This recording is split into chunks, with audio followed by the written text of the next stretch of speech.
So, a couple of years ago, I stumbled upon this quote by one of my favorite directors, Stanley Kubrick. He said that the most terrifying fact about the universe is not that it is hostile, but that it is indifferent. But if we can come to terms with this indifference and accept the challenges of life within the boundaries of death, then our existence as a species can have genuine meaning and fulfillment. However vast the darkness, we must supply our own light. Now that's like my favorite quote of all time. Because really, we all find ways to supply our own light in our lives, in our search for meaning. And I find that the best way to do that is to embrace our creative imaginations. And I'm an artist, cartoonist, illustrator, storyteller. And my imagination often serves as my rebuttal to life's indifferences. And it can be incredibly cathartic to create meaning for yourself when you can't find it in the world around you, to invent characters and places that never existed. And when I was a kid, I didn't even have to try. This is the world that I used to live in.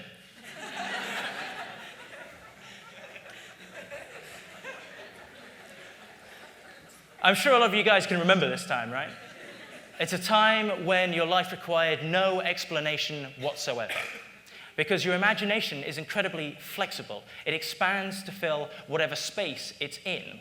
And then, suddenly, almost imperceptibly, something changes. And suddenly, we realize that our time on this planet isn't unlimited. We realize that we're not going to be able to do all the things that we want to do or help all the people we want to help. We see people die, sometimes in senseless ways, and we see darkness around us where once we saw nothing but color, and the walls of our imagination get smaller and smaller and closer together, and eventually we go from living in a world like this to living in a world that looks more like this. Oh. So I'd like to take you on a little journey through all the meanings that have confronted me on my journey to becoming who I am, and how that's affected my work along the way. And in order to do that, I have to go right to the beginning. So this is me as a child. I know, how adorable, right?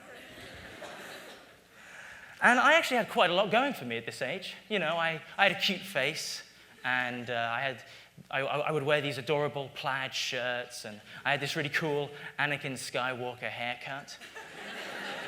And above all, from the age of 2 onwards, my parents noticed that I was a born artist. I just loved to draw. And so you'd think that this child would have absolutely no problem standing out against the crowd. But that's because you have not met this guy. Stephen.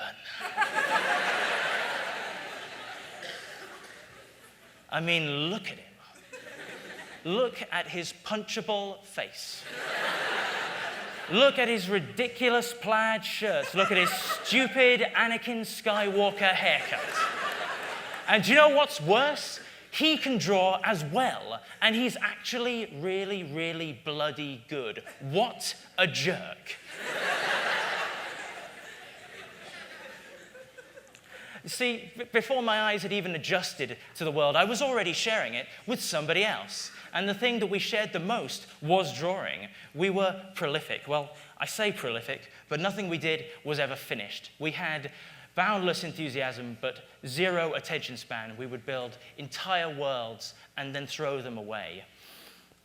We lived in this blissful artistic bubble. And when we put our heads together, creatively, we were completely uninhibited. And then we entered puberty. Oh, great, you remember it. And something changed again. Suddenly, we looked outside our bubble, and we realized that there were other people around us, people who we wanted to get to know, and groups that we wanted to be a part of. And suddenly we realized, all too late, that in order to be seen or heard or to have any power whatsoever, we had to be individuals, that in order to have any meaning, I had to be unique. And that is the first meaning. I must stand out. So, I tried, somewhat unsuccessfully, to craft myself into the anti-Steve. So I started wearing all black, and I got myself a goatee beard. And more often than not, I would try and do the opposite of what he was doing. So if he was introverted, I would be extroverted. And if he agreed with something, then I would aggressively disagree with it. And if he was quiet and obedient, then I would fly into a tantrum and rage. And if he didn't go near the girls, actually neither of us went near the girls. That was actually one of the things we agreed on. Scary. But being a teenager it's quite frustrating, really, because it's the first time that you realize that you're not exactly where you want to be, and you're not exactly who you want to be, at least not yet. And so you try a little too hard, and you risk turning into a caricature of yourself, a cartoon, if you will.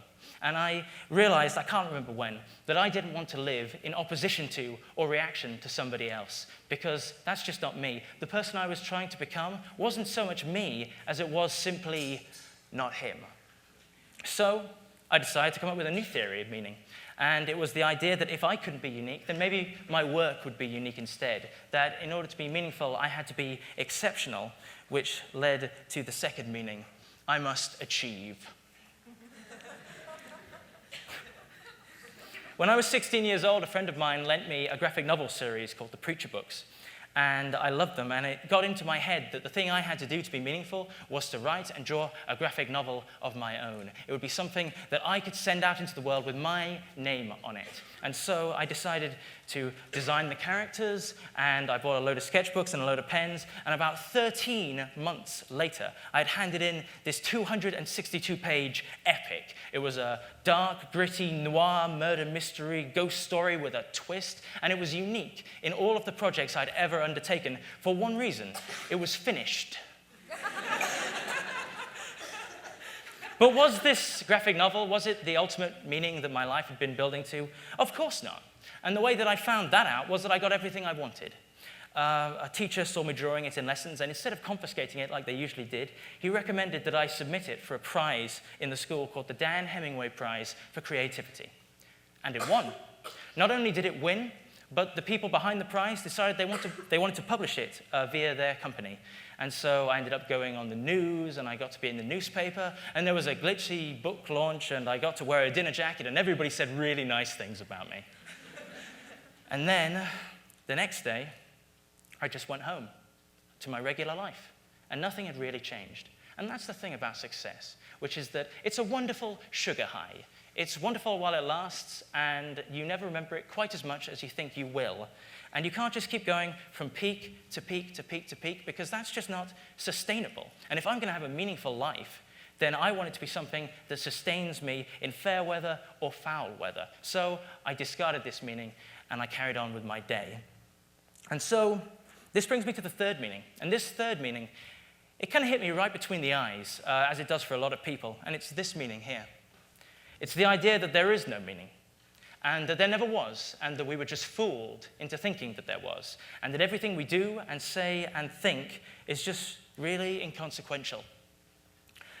A friend of mine saw an ad in a website that was asking for a political cartoonist, and so I applied, and through random chance, I found myself working for the #1 newspaper in the United Kingdom as a political cartoonist.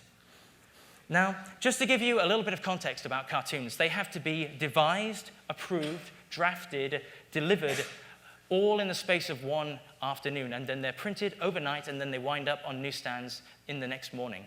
So newspapers are conveyor belts, and so I had two main responsibilities. One, I always deliver on time, and two, I never break down.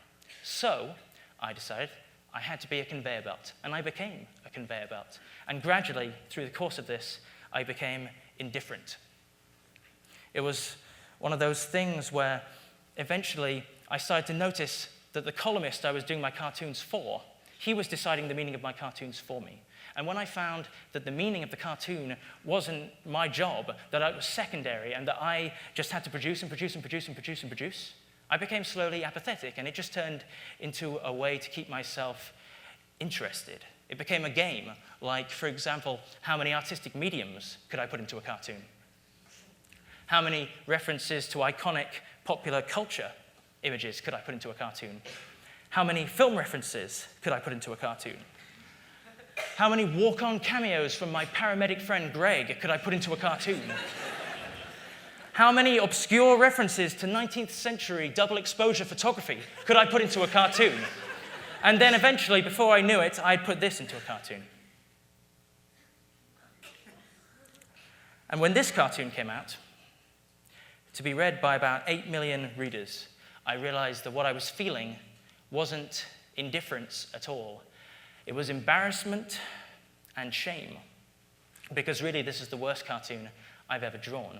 And I'm glad that Umar went on before me, because he helps to illustrate exactly why I'm ashamed of it. Because, for one thing, it's terrible satire. At its best, it is lazy, and at its worst, it is deeply offensive to Muslim people, and it's offensive to anyone, and it's offensive to me. It's not who I am, and it's not the kind of messages that I want to send.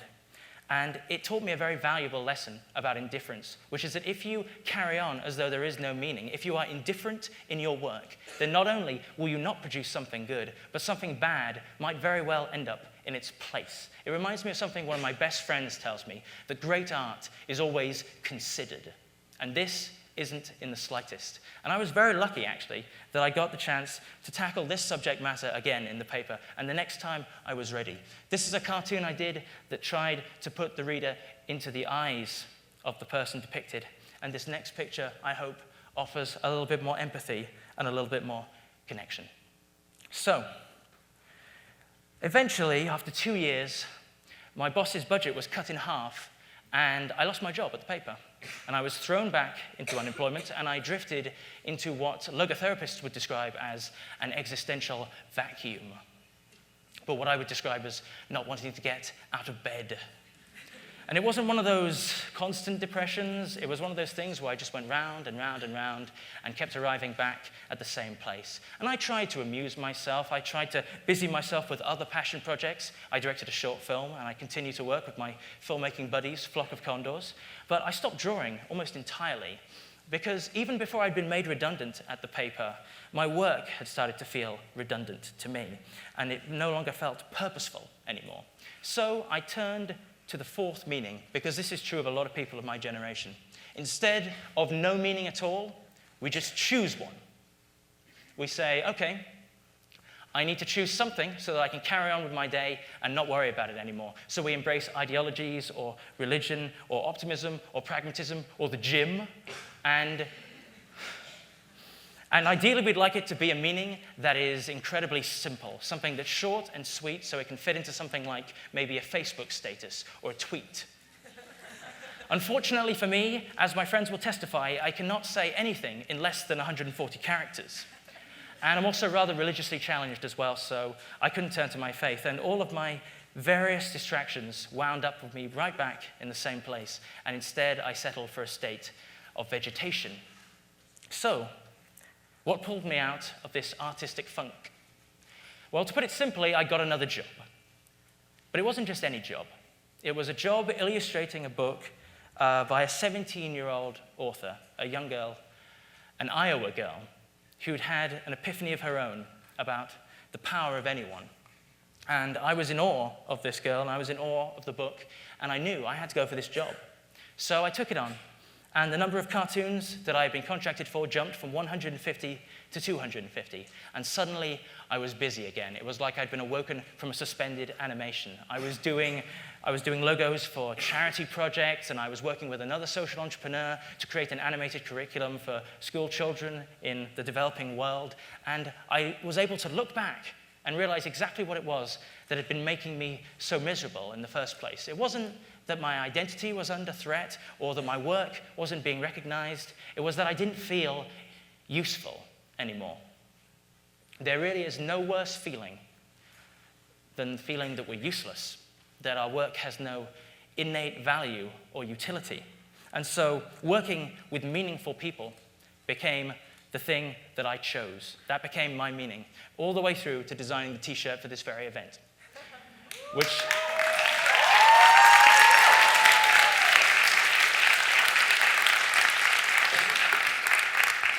You guys are the right crowd, aren't you? Which I did with the help of some enterprising young students from the Central Academy here in Des Moines. And so, go for it. And so that leads me to now.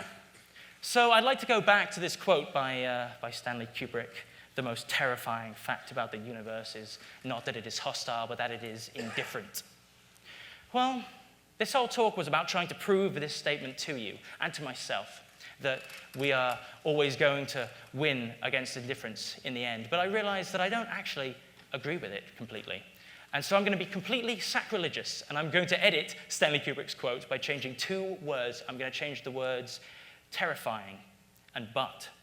This is how I think it should read. The most liberating fact about the universe is not that it is hostile, but that it is indifferent. Because if we can come to terms with this indifference and accept the challenges of life within the boundaries of death, our existence as a species can have genuine meaning and fulfillment. Because really, all of us throughout our lives, we're born into 2 worlds. There's the world that was here before you arrive and will be here long after you die. And that is Kubrick's indifferent universe. It is rational, it is arbitrary, and it is completely unbiased. And it looks a little something like this. And then there's the second world. And that's the world that lives and dies with you. And it is the source of your beliefs, of your dreams, of your ideas, of your identity, and of your story. And in that world, we are completely uninhibited by any one meaning. And that is the reason why I can do my work through my eyes and nobody else's. And it's the reason why every idea on this stage is an idea that has intrinsic value. And it is also the reason why I could never be my twin brother, even if I tried. By the way, do you guys want to see what Stephen looks like now? Because all this time I was worried we were going to be the same. Here he is.